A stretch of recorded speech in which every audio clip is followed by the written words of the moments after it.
With just 3 weeks until Election Day, Hillary Clinton is making a new push into some traditionally red states. Her campaign said Monday it's launching a new offensive in Arizona, where the Real Clear Politics average of recent polls has Trump ahead by just 1 point.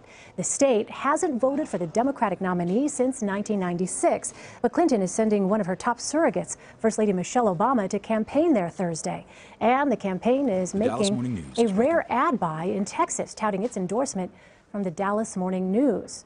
Trump's 6 points ahead there in the Real Clear Politics average, and a Democratic nominee hasn't carried Texas since Jimmy Carter in 1976. So are these red states turning into battleground states?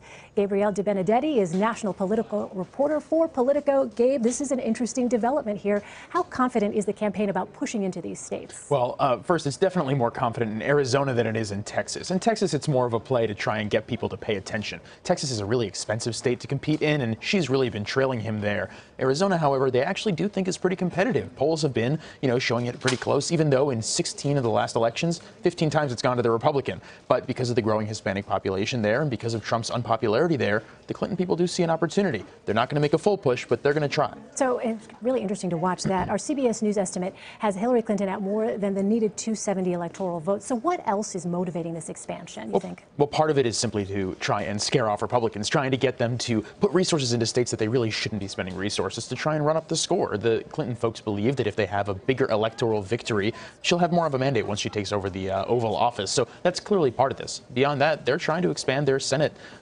possibilities. They want to win back the Senate, and though the Arizona seat, John McCain's seat, is a bit of a stretch for them, they're going to try and take it. The Clinton campaign is still dealing with the WikiLeaks release of its emails. We saw this weekend some transcripts from her Wall Street speeches. That was something that Bernie Sanders really hit her hard on during the campaign, the primary campaign. We saw that in the debates. What has been the impact, you think, of some of those releases? That's a good point. It's obviously been a bit of a mixed bag for them because for the most part, it's been very difficult for people to dig through these releases since there's so much of it. There hasn't been one big takeaway. Clearly, Republicans are eager to try and divide the Bernie Sanders wing of the party and the Hillary Clinton wing of the party. And the Clinton folks have been trying hard not to let that happen. But evidence that it hasn't happened, Bernie Sanders is going to Arizona for Hillary Clinton tomorrow. All right. Lastly, Gabe, the final presidential debate is this Wednesday. What are you going to be looking for there? Oh, I don't think anyone knows what to be looking for. I think at this point, the Clinton folks are really expecting Donald Trump to throw everything he possibly can at her. Questions about bills passed, questions about election rigging. It's going to be a very crazy kind of event, everybody believes, but no one knows exactly what to expect. Well, I'll be watching closely. Gabe De Benedetti, thank you so much. Appreciate it. Thank you.